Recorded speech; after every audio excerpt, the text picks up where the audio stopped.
साथियों नमस्कार। आप देख रहे हैं लोधी एक्टिविस्ट और मैं हूं श्याम सिंह लोधी राजपूत। लड़ाई अच्छी होगी, कांटे की टक्कर होगी, लेकिन सरकार बनेगी नरेंद्र मोदी जी की। क्यों? कि देखो, कितना भी आदमी जब 2 बार पूर्ण बहुमत से सरकार बना चुका है तो कितनी भी सीटें घटेंगी तब भी सहयोगी दलों के साथ मिलकर तो सरकार बना सकते हैं और बनाएंगे। क्योंकि पिछली बार कांग्रेस का भी ऐसा हुआ था, जब एक बार सरकार बनी थी तो दूसरी बार भी उन्होंने सरकार बनाई थी। क्योंकि जनादेश घटा है, वोट परसेंटेज घटा है, वर्तमान जो मंत्री थे वो भी चुनाव हारे हैं, लेकिन स्थिति इतनी भी खराब नहीं थी। लेकिन इन सारी चीज़ों के लिए जिम्मेदार कौन है? सीटों का घटना, वोट परसेंटेज घटना, बीजेपी का, सपा का अचानक बढ़ना, ये मंथन का विषय है। किसके लिए? भारतीय जनता पार्टी के लिए और योगी आदित्यनाथ जी के। नरेंद्र मोदी जी के जो केंद्रीय मंत्री थे या उनके जो सांसद हैं, उनका बड़बोलापन, कार्यकर्ताओं से दूरी, मतदाताओं के बीच ना जाने की समस्या, क्षेत्र में न घूमना, न विकास के कार्यों को करवाना, सिर्फ मोदी जी के नाम पर चुनाव जीतने की जो बीमारी इनके सांसदों, इनके केंद्रीय मंत्रियों के जो दिमाग में थी, वो इस बार काफूर हो गई। कि कई ऐसे इनके सांसद, कई ऐसे केंद्रीय मंत्री रहे जिनका पिछली बार भी रिकॉर्ड कोई अच्छा नहीं था, लेकिन वो मोदी जी की आंधी थी, उस आंधी में वो बैतरणी पार हो गए। लेकिन इस बार मोदी जी भी उनकी बैतरणी पार नहीं करवा पाए। भैया एक बात बताओ, वोट आप ले रहे हो, जब मतदाता आपके पास जाता है तो आप कहते हो आपने तो मोदी जी के नाम पे वोट दिया है, हम क्या करें, हमारे हाथ में कुछ नहीं है। और कार्यकर्ताओं के बीच जाना नहीं है, मतदाताओं के बीच जाना नहीं है, सड़क, बिजली, स्वरोजगार की कोई समस्या देखनी नहीं है, रोजगार की समस्या देखनी नहीं है।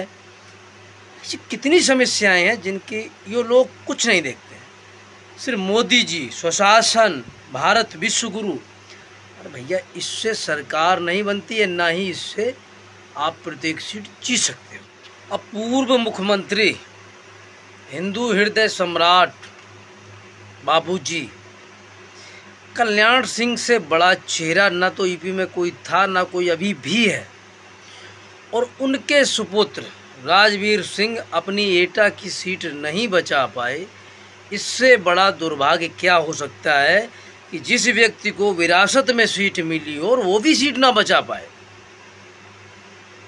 तो बताओ, इससे बड़ा दुर्भाग्य क्या है?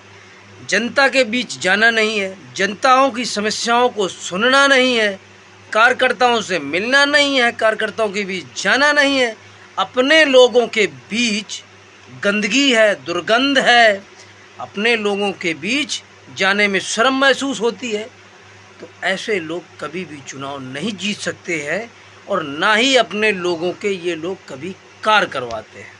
ऐसे कई उदाहरण हैं, ऐसी लोकसभाएं हैं जहां पर वर्तमान प्रत्याशी, वर्तमान सांसद और निर्वर्तमान मंत्री जो अपने कर्मों की वजह से सीटें हारे हैं। और शायद ये सीटें बदल दी जाती तो रूपरेखा कुछ और होती। अब बताओ, देवेश साक ने राजवीर सिंह को हरा दिया।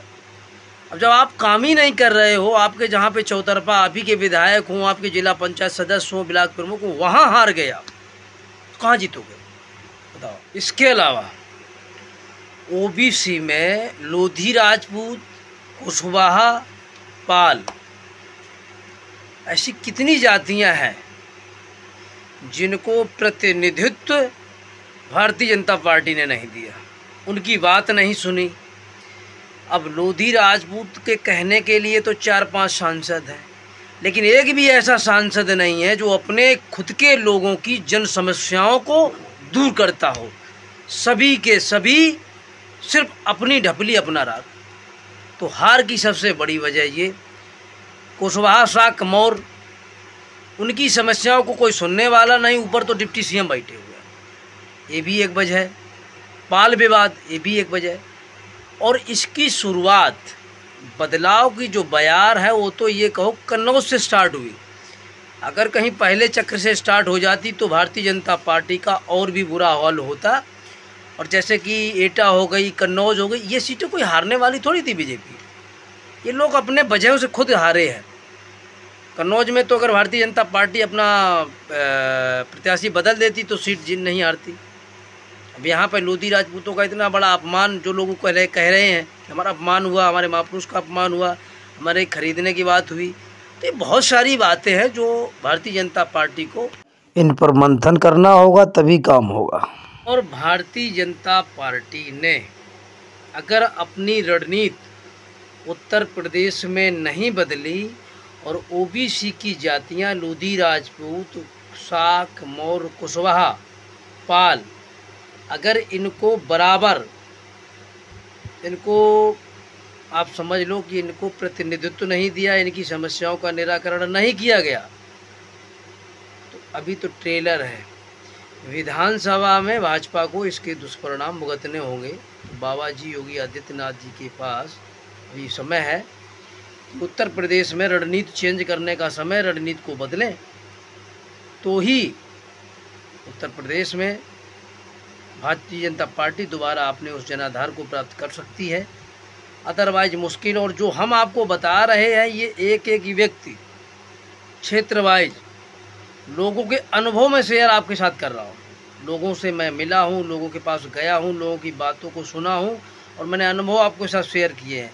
और इन सारी बाजियों में भाजपा से सपा आगे निकल गई। अब सपा ने अपना प्रदेश अध्यक्ष पाल बना दिया।